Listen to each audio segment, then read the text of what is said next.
Welcome back to Sitting Courtside, guys. Episode 30. Of course, it's your Woo! boy Jerry D here. And it's your boy Dante. We made it to episode 30, the big 3-0. Shout out to you, Del Curry, legend, one of the best shooters of all time. The only Curry that we have to talk about. Oh, whoa. Seth Curry. Of Seth. course.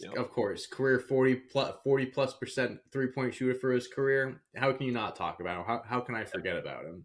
Yeah. We're back. Go ahead. So we're back another week, another episode, ready to talk some basketball. I've been doing this last few episodes, so I'm going to do it again. If you are an audio only listener, thank you for listening. Please give us a 5-star review, follow us, like us on whatever platform you listen to us on. If you're on YouTube, I'll look at all these plugs. If you're on YouTube, make sure to like, subscribe, put in the comments. Throughout this conversation, you have something you want to input, something you want to add in, put in the comments. Check out all of our other videos on this channel, our short gamified content, all that good stuff. Get that out of the way. Bing, bing, bop. Jerry, how are you doing this week? Good, man. I got to say it every time you do it. Doing these plugins early, I guess it kills two birds with one stone. We get to roll into our topics. You tell everybody where they can hear us and see us at, see our pretty faces, and we just get to keep rolling. So I'm good, though, man. How are you? Everything's cool? Everything's smooth. March Madness is starting in 5 seconds, actually. Once this timer goes, the first game of March Madness is tipping off. So happy March Madness to everyone who celebrates. Good luck to all your brackets, to all your bets. Wishing you nothing but the best. I'm good. I'm ready to talk some NBA basketball. Oh, yeah. Because we are sitting courtside covering the NBA. As the tournament goes on, we'll keep you guys updated. We'll, talk about some stuff here and there, but I say we jump into some NBA. Absolutely, man. And what better way to start than with the NBA's newest podcast on the block with LeBron James and JJ Redick.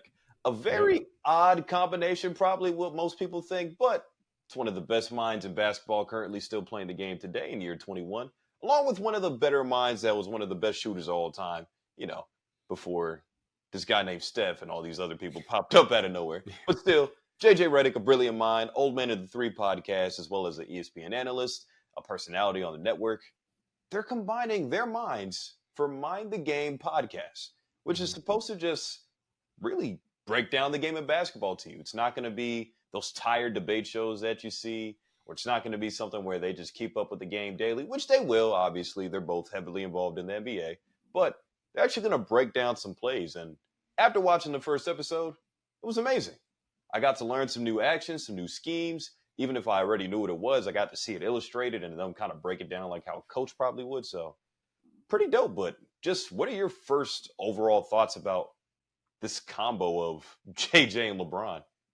Yeah, so I'll get it out of the way first. I haven't seen the first episode yet. I do plan on it. And what I like and what I respect about it is that it's not one of those like 2-hour long podcast episodes. What was it? 45, 50 minutes, something like 45 that. 45 to an hour is what they're trying to stick to for every Perfect. Episode. I think that's the perfect length. I think initially when I saw the announcement, it's like you see LeBron and JJ and it's like, it's like one of these guys, like, I didn't know these guys were friends, like kind of like, obviously they're in the basketball fraternity, the NBA fraternity. Yeah. Like, of course, they know each other, like whatever. But Absolutely. It was very like kind of like, oh, JJ Redick and LeBron James. Then you think about it, as confusing it might be as for the combination of guys, it makes total sense. I mean, like you said it. I mean, LeBron James, one of the greatest basketball minds, one of the greatest basketball IQs ever, combined with JJ Redick, who I truly do respect as an analyst, as a commentator. And I've always have said this. I have a much bigger respect. Not that I don't respect people that aren't like this, but analysts and people that have played this game, that have been a part of the NBA culture and have been in those locker rooms and have been on the court. I respect their opinion a lot more than someone compared to like a Stephen A. I'm just using him as an example because he's obviously like everyone knows Stephen A, but he wasn't a professional player, right? Not that I don't have respect for Stephen A or I think that his opinion is invalid, whatnot. I just respect and would probably be more open to listening to a former player break something down, if that makes sense. It holds more weight coming from somebody who put in, even 5 years into the game, or no matter what it Yep. was, than somebody like Stephen A. Again, no disrespect to him, that his basketball career extends to the collegiate level, and that's it. Right. And yeah, it's no disrespect to him whatsoever. It's just facts are facts. It's like Yeah, these guys have been on there. They know what they're talking about. Not that Stephen A doesn't, but you know what I mean. he Back to will the tell you the same podcast. thing. Yeah, right. Back to the podcast. What I like about this is it's like a breakdown, right? They're breaking all these different things down, these plays, these schemes, team, whatever it may be. I think this is going to give players, anyone alike, just a whole new insight to the game of basketball. And these are probably the two best guys that you could probably put together for something like this. I think, like I said, I haven't seen it yet. I do plan on watching. I haven't seen it yet. I've seen some clips and stuff, but it seems like they both just have such a just profound love and respect for the game of basketball that whether or not they're like truly best friends or not off the court, their chemistry is going to mesh so well. And I honestly am very excited to listen to this podcast and follow along with it, because this is a podcast that I listen to podcasts and stuff. There's not many that like, oh, new episode comes out, I'm listening to it right away or anything like that. I'm usually more like I'll see clips on Twitter or TikTok or whatever, and I'll follow along that way. This podcast I definitely want to keep up with, because I think I'm going to learn a lot. Everyone's going to learn a lot, and just hearing those two talk about basketball is going to be a beautiful thing. So, although I have listened to it, I can't wait. I think it's going to be a nice, refreshing. It's going to be different from any basketball podcast that we have right now. So I think it's going to be very refreshing to be able to listen to this. Yeah, no, I mean, I don't think there's anything really much else to add to that, to be honest. Like everything that they go into when you actually do watch the episodes, you're gonna be hooked. And like literally, JJ took the first 7 minutes or so just to discuss actions, just to discuss like what they're gonna probably talk about during the podcast and how it's gonna be. But he's giving you a preview into episode 1, really just to mostly talk about what this flex action is, what it means when we call horns, and all this other stuff just in the first 7 minutes. And I don't know about everybody else that's going to be listening and watching, but I'm like, wow, I appreciate you just telling me with a clipboard at that, telling me exactly what it is that you guys are talking about when they're talking about thumb downs and all that stuff. It's like, okay, he went out his way to tell me everything. That way, when I actually go into it's like a school assignment. They make you watch this movie in the beginning of the class, and it's like, yeah, this is what's going to be in it. You have to have your little worksheet and fill out things as you go.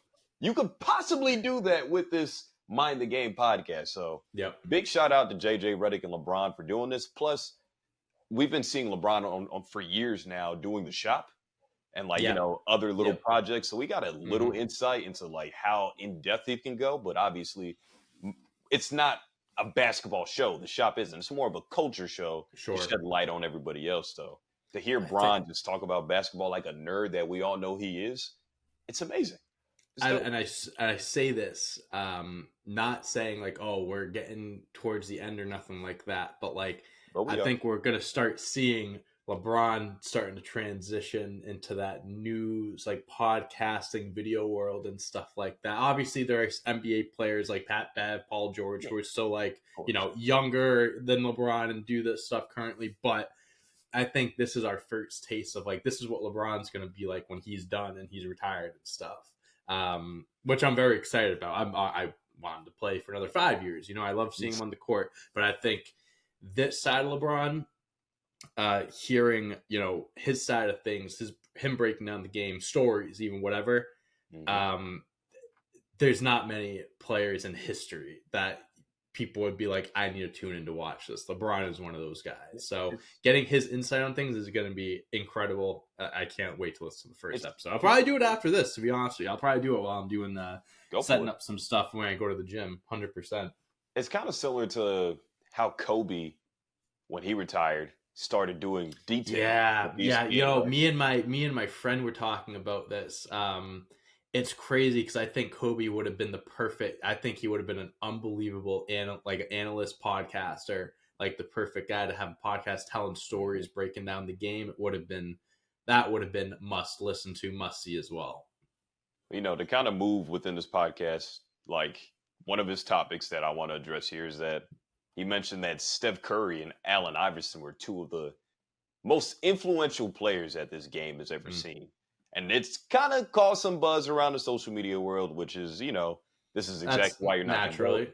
It should Yeah. be MJ, or this, Naturally. like, honestly, it's just Steph. Like, I don't know I about think AI. Allen Iverson changed the game, and that's why Michael Jordan's the GOAT, Yeah, LeBron. That's exactly. why he's the GOAT. Get out of here. He would never say that about Isaiah Thomas or Charles Barkley and whatever. But Yeah. that's probably one of the biggest topics that came out of it. Just, I guess the question here is, do you think he's right? Do you think those are the two biggest influential basketball players over the span of the game to come through the NBA?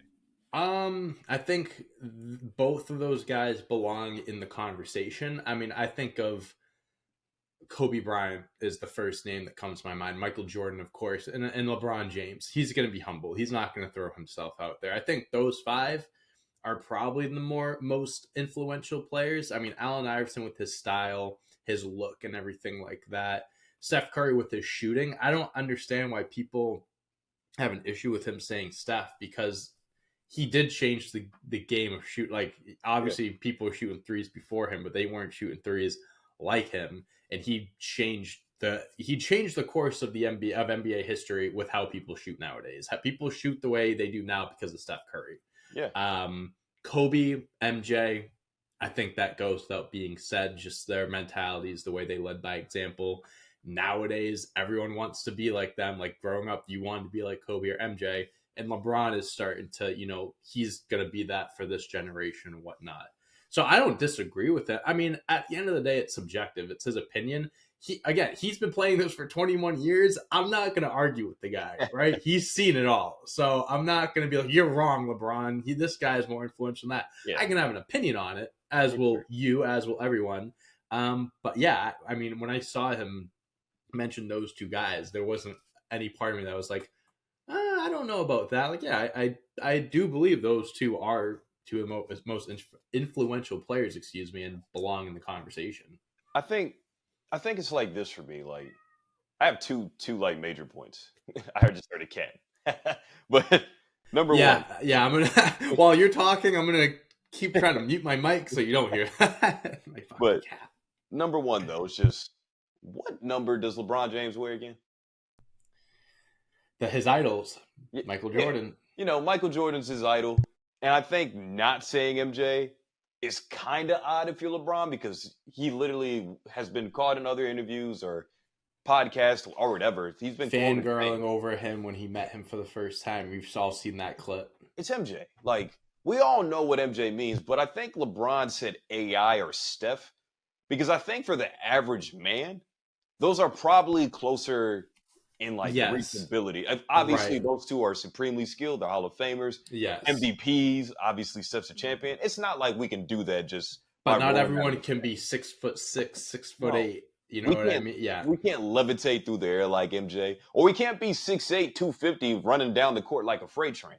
Yeah. Maybe in my head that's what makes the most sense on why he didn't say a guy. I get that perspective. Yeah, no, I understand that for sure. Because AI is probably my height or probably shorter, and Steph Curry's 6'2", 6'3". Like, that's maybe an inch or two taller than I am. It's more obtainable to reach that kind of level with an excessive amount of training, obviously. Now, not everybody's built that way. To be a professional athlete is a whole different ballgame, or else we'd all be in the NBA or NFL making millions. Of course. But maybe that's the only reason why LeBron pinned those two guys. Like, hey, AI came in and literally changed the culture, changed the dress code, made braids cool, arm sleeves cool, tattoos cool, while Steph came in and, like you said, reshaped how teams want to play offense today by hoisting up 40-plus threes a game. That's just how the game is played today. Or the fact that 19-point leads with seven minutes left in a game is not safe anymore. While back in the day, they talk about this in a podcast. While back in the day, they sub guys out. I did see this. I did see this. I did see this clip. Yeah, 100%. And I honestly, I agree. It's like, you see how Allen Iverson changed the culture and stuff like that, being 6 feet tall and whatnot.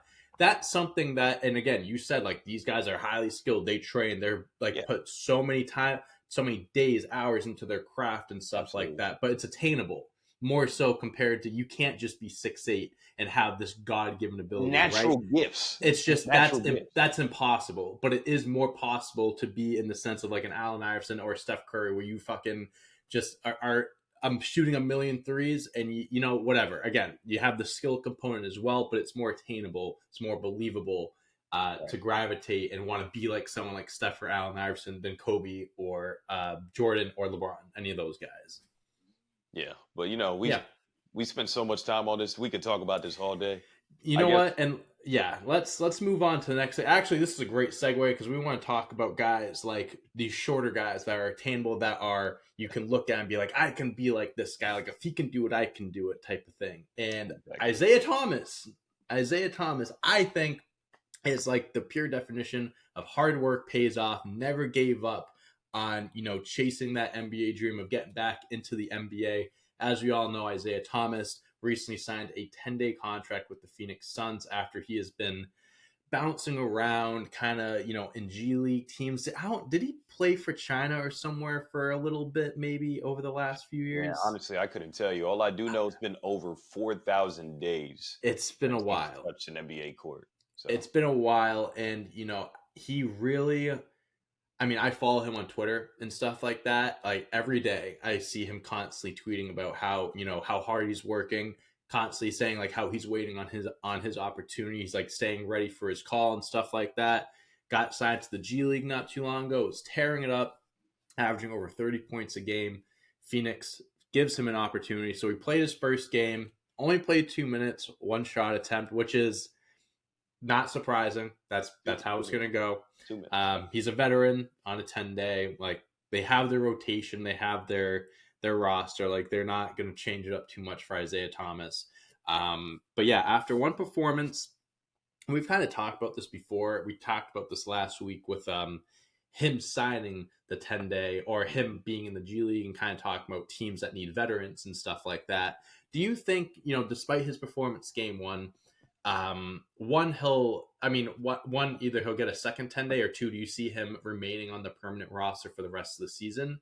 Obviously the Suns are a little banged up right now, being the reason why they brought him in. But do you think he's someone that's worth keeping around for the Suns, you know, pushing into the playoffs, having that extra veteran? What are your thoughts there? I think he should definitely remain on the roster. Do I think he will be after Frank Vogel's comments about he won't be in the rotation possibly when we're healthy?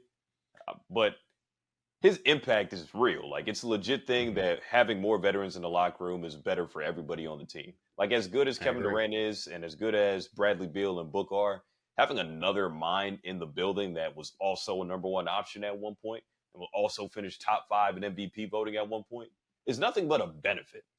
Like I think about his time here in Charlotte.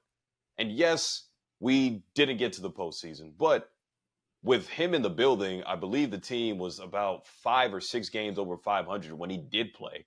I think they were like 12-5 or whatever it was. Now, it's the Hornets. What's the big deal? But if you saw how the season was going before he got here, yeah, it was nothing short. Lifeless. Yes, it was tumultuous. It was an up and down roller coaster season.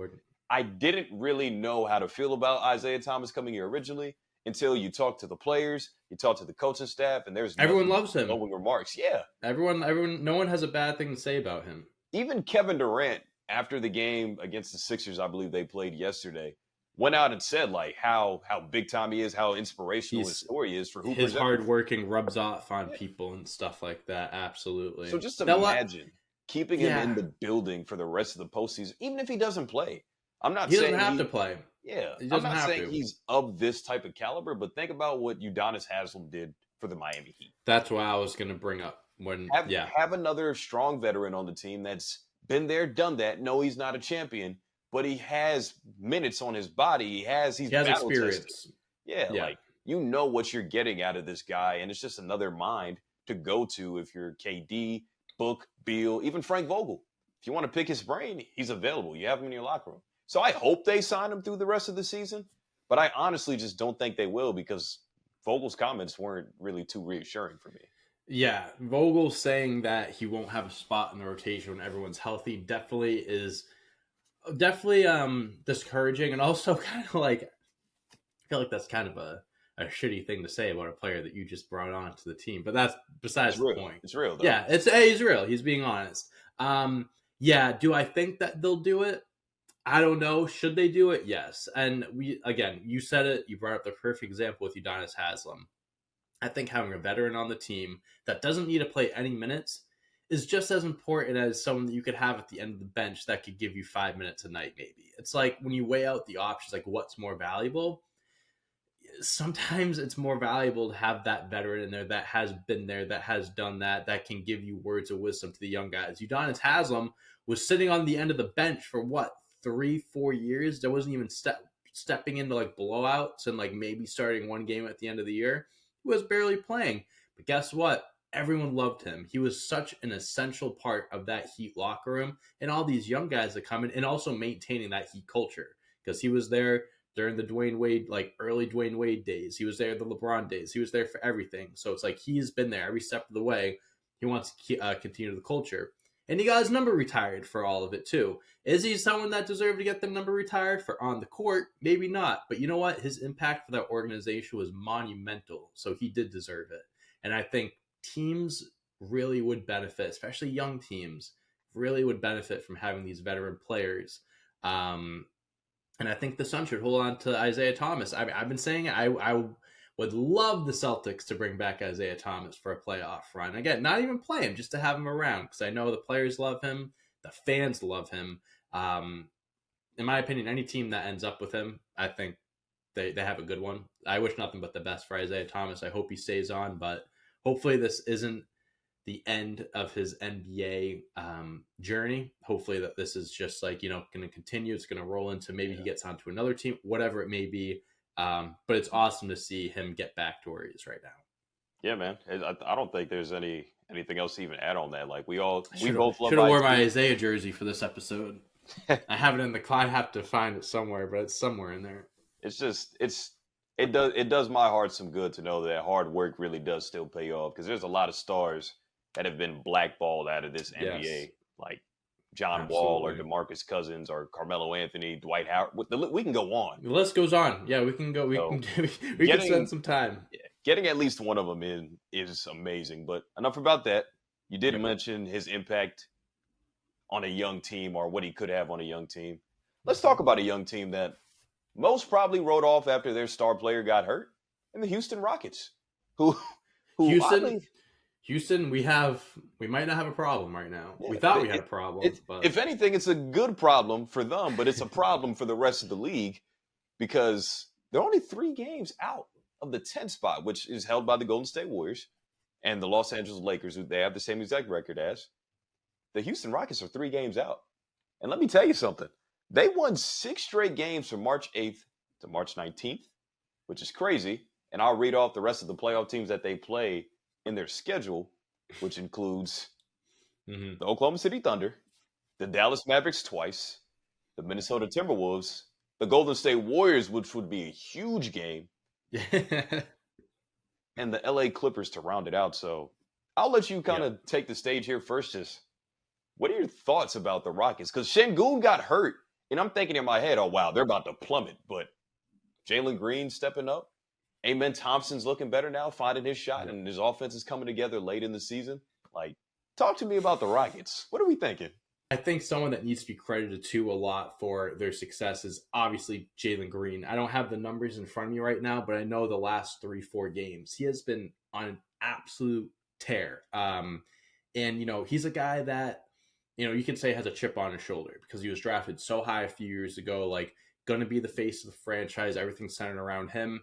Şengün kind of comes in, and now it's like this is his team. Like, this is someone that we're going to be building around. Now that Şengün's out, Jalen. Oh, we have some ads playing in the background, but with Şengün being out, I think this was the perfect opportunity for Jalen Green to, all eyes are on him. Like, how is he going to lead the way? Can he lead a team? And right now, he's shown that he can at a very young age too. So I've been very impressed with what Jalen Green's been doing.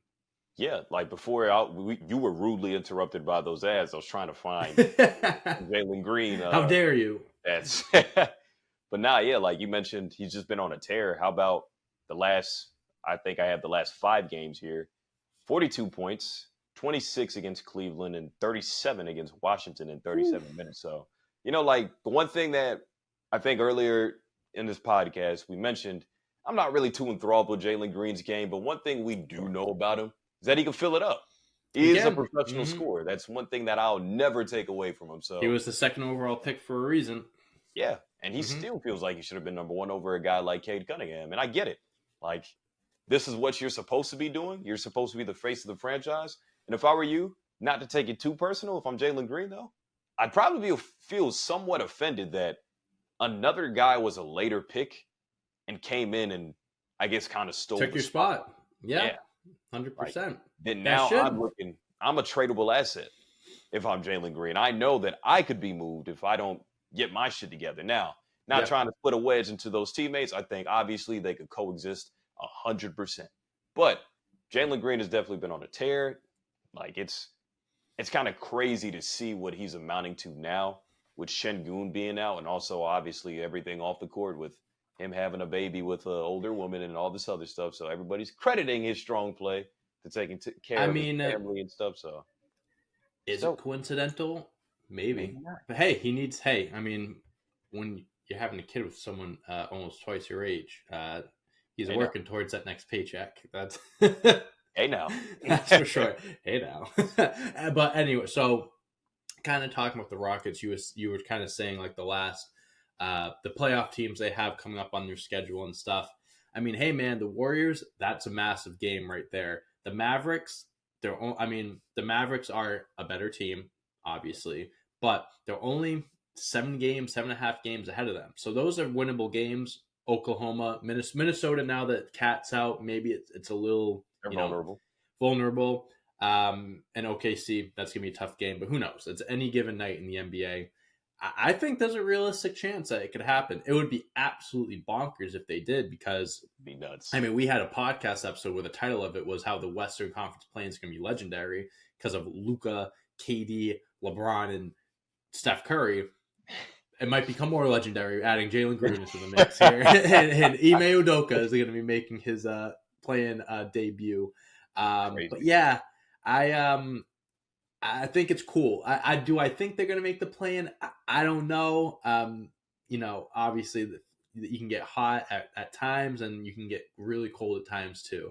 I like the competition. I like that it's close. So it's like, it's going to be very close towards the end of the season. These last few games really are going to count, but I don't know if they'll make the play-in. We'll see about that. But you see, the reason why I'm so torn about this, why I'm not 100% sure why I could just write them off, it's because Golden State's not really the most consistent team either. And obviously, neither are the Lakers.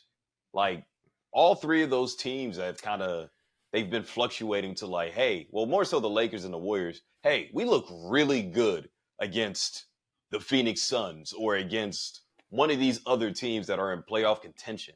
They bring their A game.